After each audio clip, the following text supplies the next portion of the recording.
deuxième session, deuxième conférence, cycle de conférences, comme bien sûr, et l'Institut Neuromote aussi qui les accompagne. Je représente l'Université Côte d'Azur, le laboratoire CICLAB, et je suis spécialisée sur l'invisible, alors la communication de l'invisible. C'est-à-dire que je traite de communication non verbale, c'est l'objet de ma thèse, de synesthésie, mais aussi de biodigitalisation, parce que je suis très curieuse et je fonctionne beaucoup avec les nouveautés, la créativité. Donc depuis 2016, je travaille sur l'intelligence artificielle de manière un peu plus appuyée. Donc voilà, je suis Madame Geoffroy. Je vais vous poser une question. Je vais vous dire, regardez cette personne. Et vous savez que notre pensée travaille sur la construction du monde que nous faisons. Vous êtes d'accord? Et cette construction du monde que nous abordons quotidiennement fait appel à notre mémoire qui se situe au niveau du cerveau. Dans quelle partie, vous savez peut-être? L'hippocampe, voilà, merci. Donc on puise dans notre hippocampe, notre mémoire, on puise dans nos expériences sensorielles et dans toutes les données sensorielles que notre cerveau emmagasine. Donc en fonction de votre culture, de votre savoir, de vos expériences personnelles, pouvez-vous me dire si cette personne, ce personnage, est un homme ou une femme? Alors, levez la main pour ceux qui pensent que c'est un homme. Merci. Levez la main pour ceux qui pensent que c'est une femme. Je vous remercie. On est à peu près 50-50. Donc, pourquoi est-ce que j'ai choisi cette personne? Justement, parce qu'en fonction de vos expériences, peut-être traditionnelles, vous allez vous dire, une femme en général porte les cheveux un peu plus longs. Peut-être qu'une femme aurait une mâchoire moins développée. Peut-être qu'une femme serait plus maquillée. Peut-être qu'une femme aurait une dentition différente. Vous l'avez analysé comme ça. Et ceux qui ont canalisé de l'autre côté ont d'autres pensées liées à leur capacité cognitive, à leur mémoire et à un raisonnement que vous faites. Parce que vous avez là effectué un raisonnement. Vous avez assimilé différentes données que je ne maîtrise pas aujourd'hui parce que c'est votre cerveau, je vous en ai donné quelques-unes, c'est tout, afin de répondre à la question. Donc vous avez résolu un problème. Et vous avez pris une décision.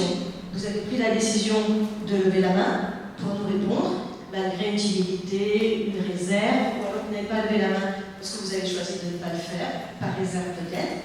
Vous avez utilisé le langage pour fournir une réponse et vous avez eu la perception, l'attention de votre entourage, ou en tout cas de la vie.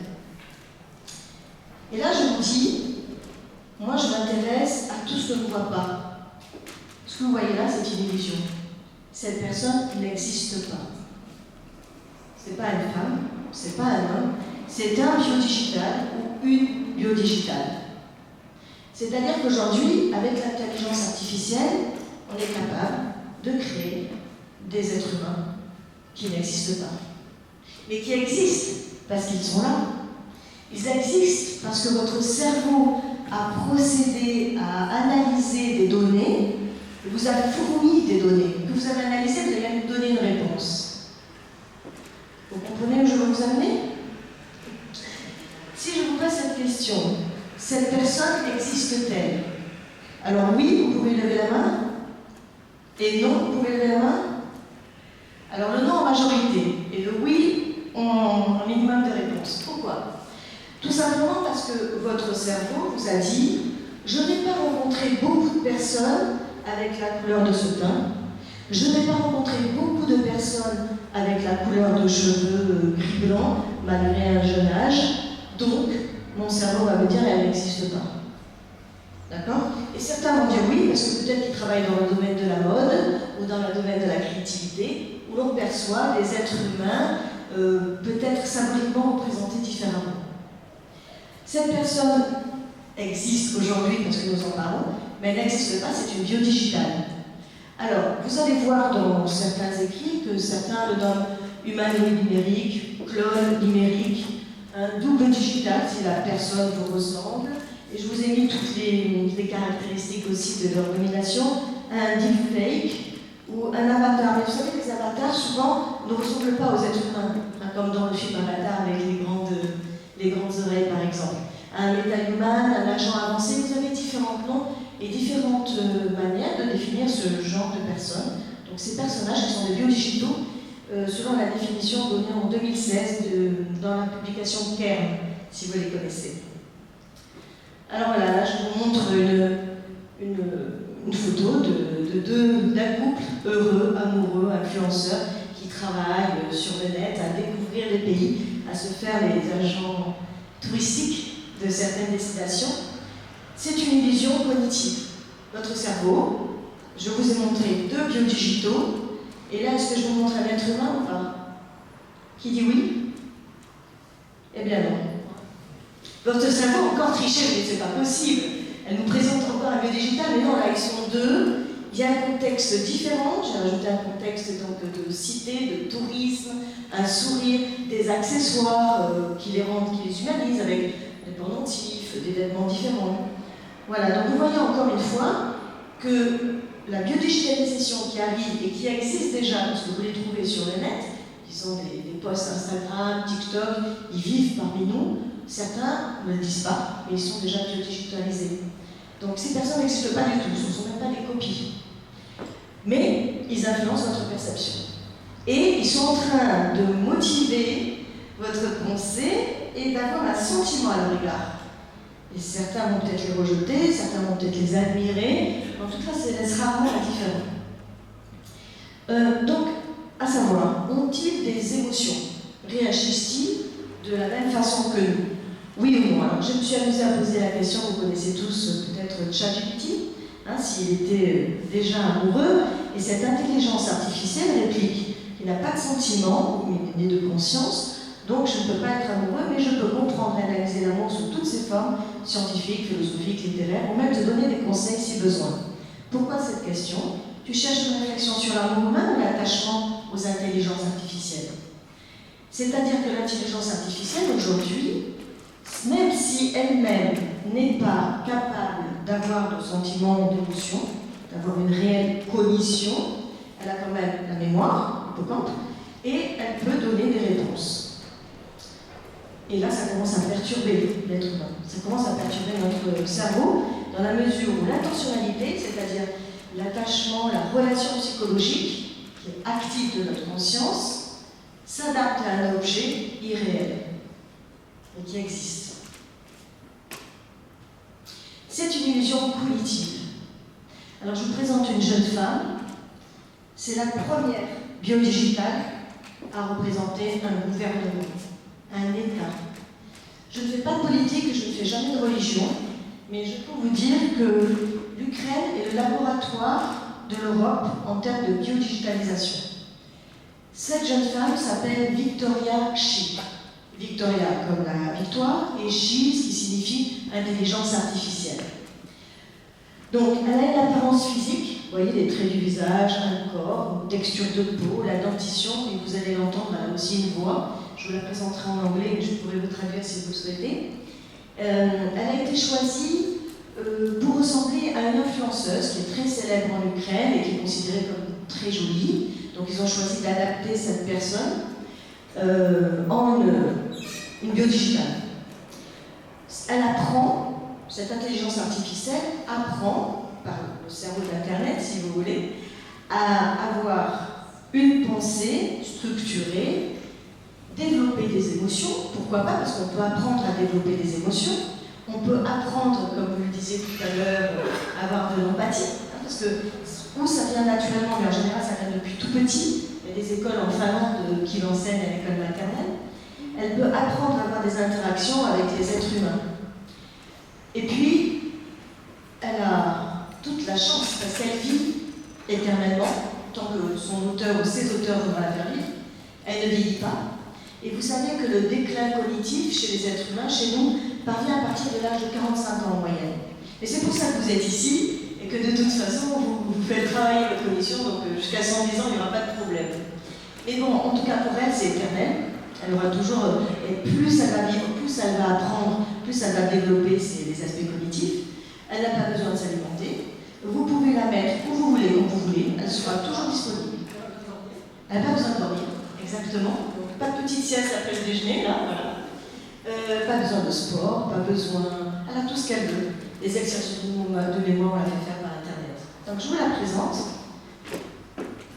Et donc je vous voyez là, c'est le lien Instagram. Donc vous la trouvez facilement après si vous voulez le revoir chez vous. Ah, pour le son. Ah, on avait assuré qu'il y avait le son. Attendez.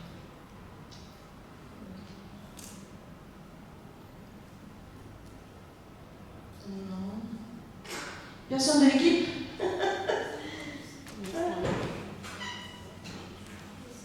Merci, si vous pouvez. Parce que là, il y a le son. Merci. Donc, je vous la montre comme ça après vous aurez la traduction en anglais. Elle se nomme Victoria Shi, c'est une intelligence artificielle. Certains peuvent l'utiliser à d'autres mots. Elle représente le ministère des Affaires étrangères.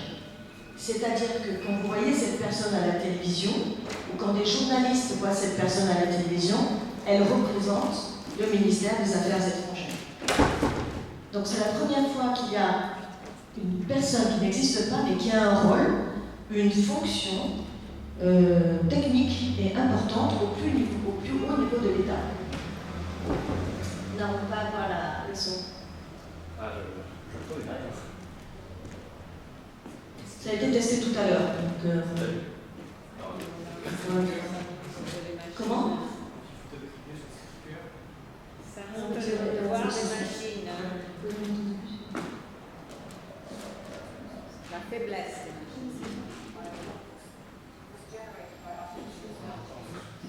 I will carry out a number of tasks. First and foremost, I will inform the public. On va la remettre depuis le début. Verify information from Ukraine's consular service.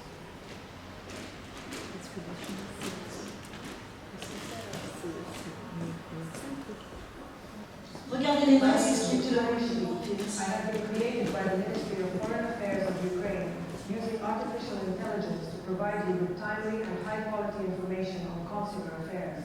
I am a digital person. That means that the text you hear was not read by a real person. It was generated by artificial intelligence. I will carry out a number of tasks. First and foremost, I will inform the public, providing timely and verified information from Ukraine's consular service. I will provide journalists with updates about the work of consuls in protecting the rights and interests of Ukrainian citizens abroad. At the bottom corner of this video, you can see a QR code.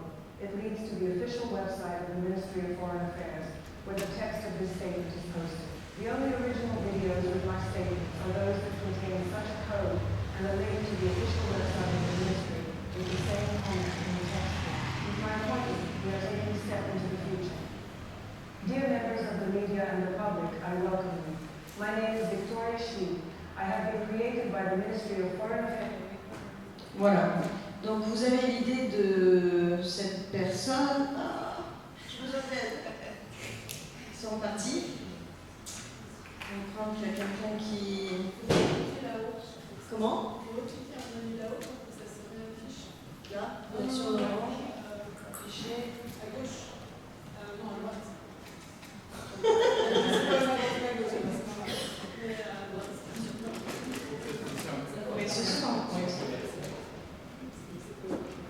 Merci d'être là. Donc vous voyez, cette personne a une interaction avec vous. Elle interagit avec les journalistes du monde entier pour délivrer un message politique et gouvernemental, étatique. Mais elle n'existe pas. Il y a différentes personnes derrière qui sont auteurs de sa création. C'est-à-dire qu'il y a une personne qui va s'occuper de ses mains, qui ne sont pas encore parfaites, qui va s'occuper de la connexion entre ses lèvres, la bouche et le langage utilisé, parce qu'on ne prononce pas de la même manière une langue anglaise, française ou italienne. Les mouvements de la bouche sont différents, ils sont presque excellents. Il reste encore à travailler un petit peu le mouvement des épaules, que nous, on bouge un petit peu plus en général quand on s'exprime, mais il faut attention à tout. Donc, vous imaginez que vous, au niveau de votre cognition, aujourd'hui vous êtes un des premiers à découvrir cet outil de communication, ou politique même, voire possiblement religieux, philosophique, technique, merci. Mais combien sont les personnes, quelles réactions vont avoir les personnes qui vont se saisir de cet outil sans savoir que ce sont des biodigitaux, sans savoir que derrière cela, il y a la biodigitalisation. Donc au niveau de notre notre cerveau, ça va nous demander un effort supplémentaire dans quelques temps, disons 3 à 5 ans, en se demandant cette personne est-elle réelle. Nous avons déjà le cas avec les fake news, vous savez, les nouvelles que vous recevez, vous voyez des personnages dans des situations différentes, et vous vous posez des questions, ou vous ne vous en posez pas. Mais là, on va à une stade plus loin encore, au niveau de l'interrogation mentale et des paradigmes auxquels nous allons faire face. Alors, vous savez qu'en général, l'être humain écoute tous les psittacismes. Un psittacisme, c'est une formule, une phrase, une idée qu'on vous a répétée depuis tout petit.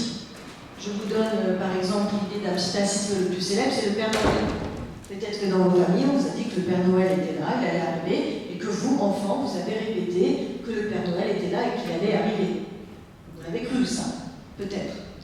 Un autre psittacisme, c'est par exemple, je ne sais pas, oui, l'homosexualité n'est pas dans la nature. Et beaucoup le répètent. Mais elle existe dans la nature. Non seulement parce que les hommes et les femmes sont des êtres de nature, mais en plus parce que les animaux, les insectes sont aussi homosexuels. Donc, voilà, ce sont des psittacismes. Je suis certaine que si vous réfléchissez bien, vous allez trouver des phrases que vous avez répétées comme ça, parce que vous les avez entendues de vos grands-parents, vos arrière-grands-parents, des grands-parents et des parents, et de votre entourage. Et vous allez le répéter. Donc, ce que notre cerveau nous a répété, il nous a répété, ce qui ressemble à un être humain est un être humain. Ce qui ressemble à un être humain, je peux l'écouter, je peux peut-être lui faire confiance si je partage ses idées.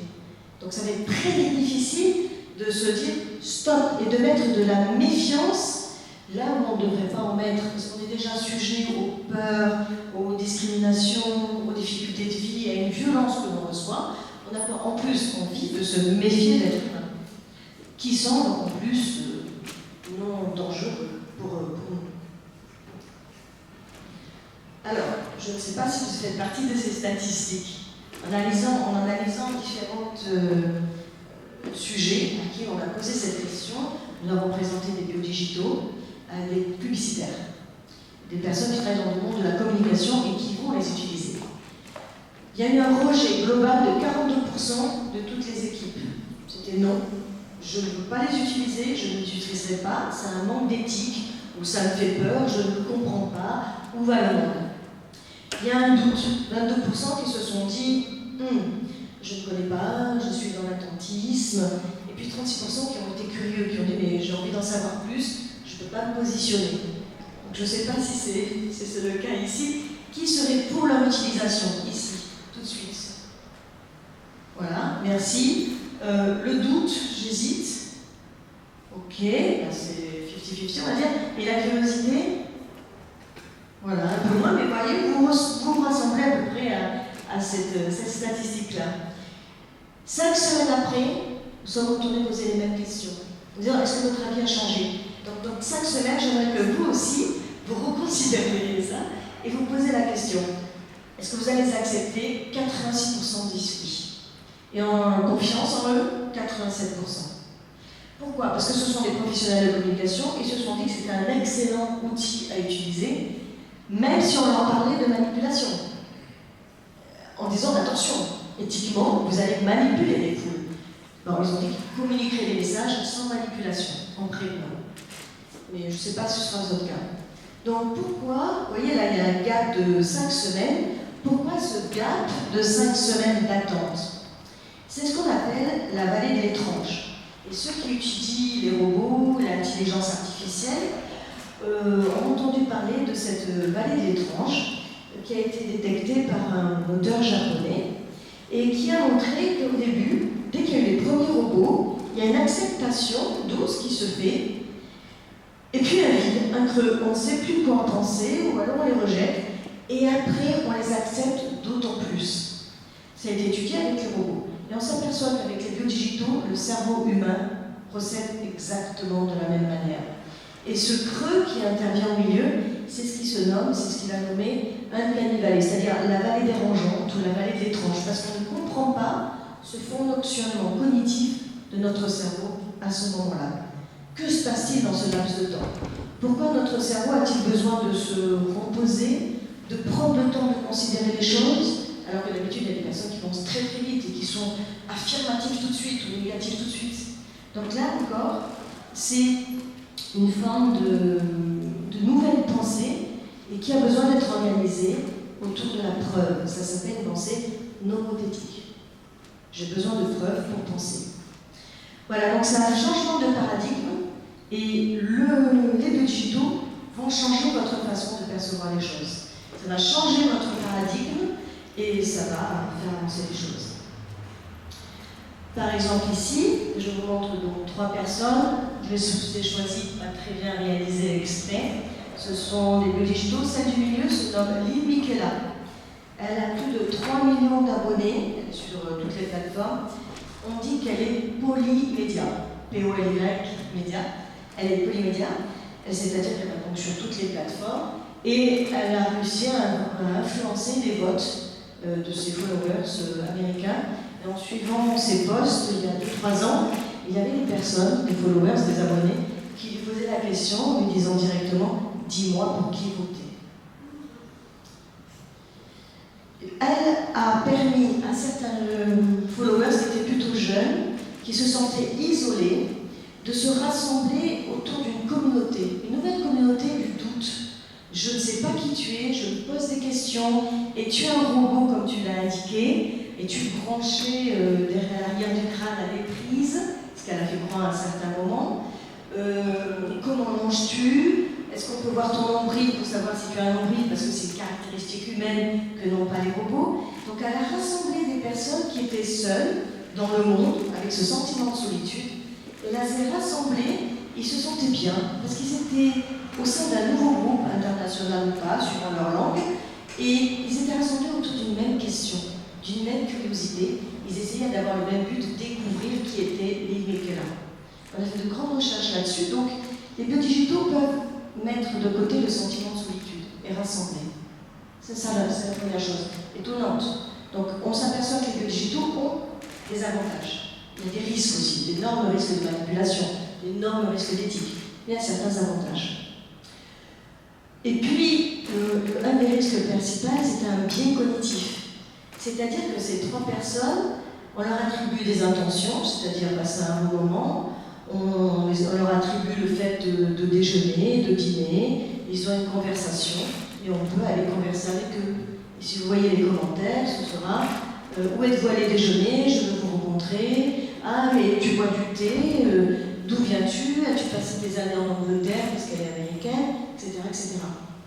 D'accord? Donc ça s'appelle aussi l'effet ELISA. C'est-à-dire que chaque fois, l'effet ELISA, c'est quand vous dites quelque chose et le psychothérapeute ou psychologue va vous dire la même chose avec une question. C'est-à-dire qu'elle provoque, enfin, ces biodigitaux reformulent tout ce qu'ils disent sous forme de question. Ils ont un effet ELISA. Les followers, en tout cas. Vous voyez, Imagram est japonaise. Bon, alors là, on peut se dire avec les petits cheveux roses, elle est peut-être moins factice, mais on peut porter les cheveux roses aussi au Japon. Elle travaille pour Ikea. Donc, vous avez l'illusion de la connaissance. Vous avez l'illusion, quand vous la suivez, de savoir qui elle est. Votre cerveau vous dit oui, elle s'appelle Imagram. Oui, c'est une ambassadrice du Japon. Oui, elle a toujours cette petite coupe rose.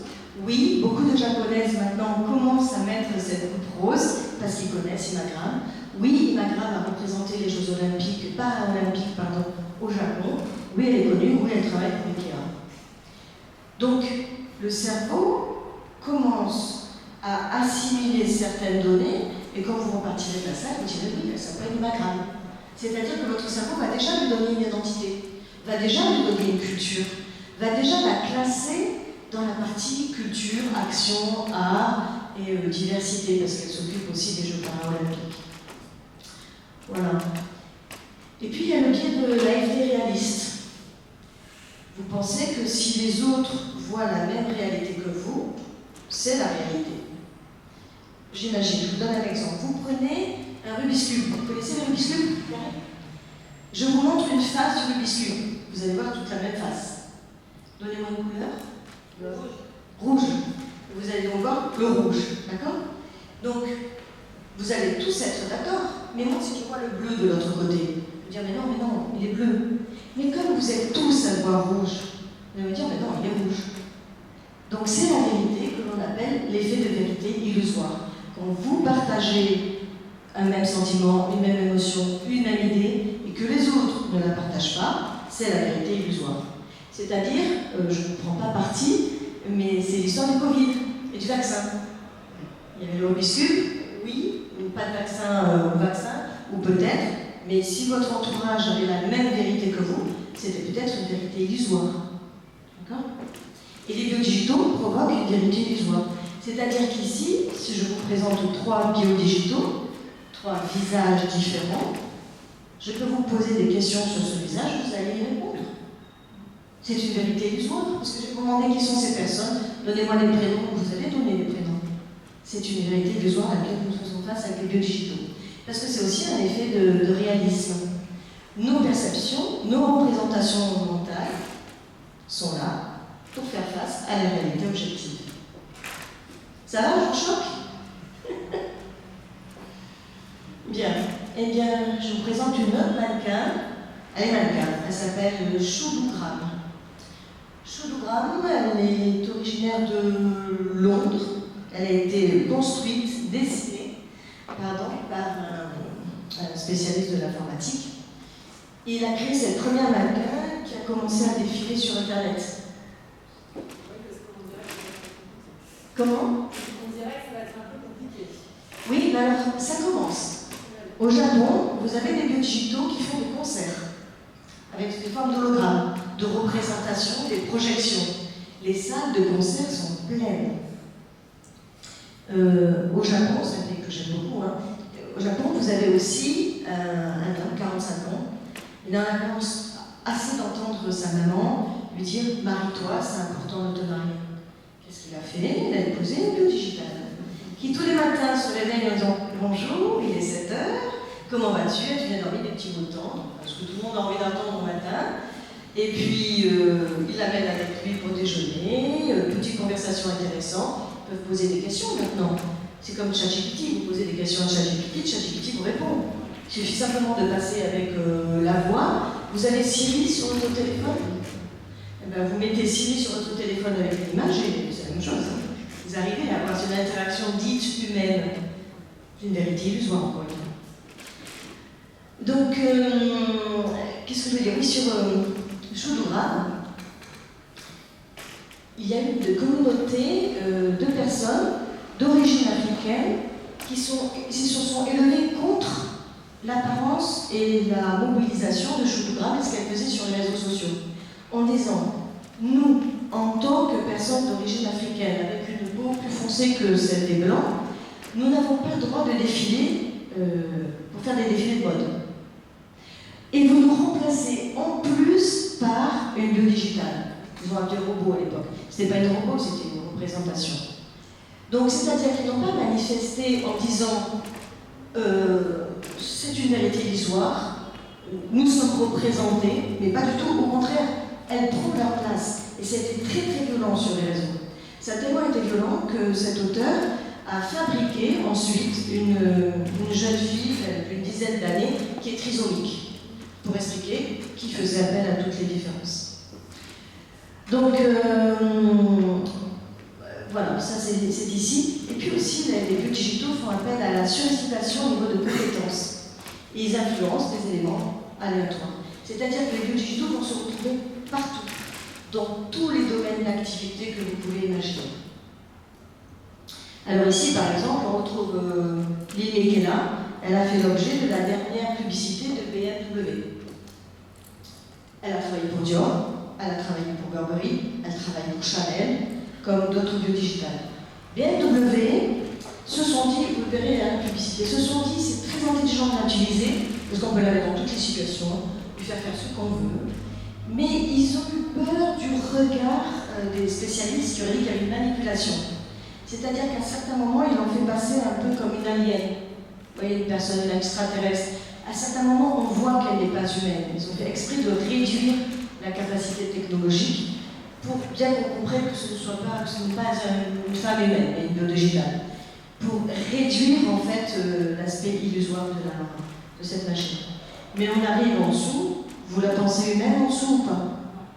Non. Bon voilà, elle n'est pas humaine, mais on arrive quand même à une définition de la peau, du regard, du style qui est différente.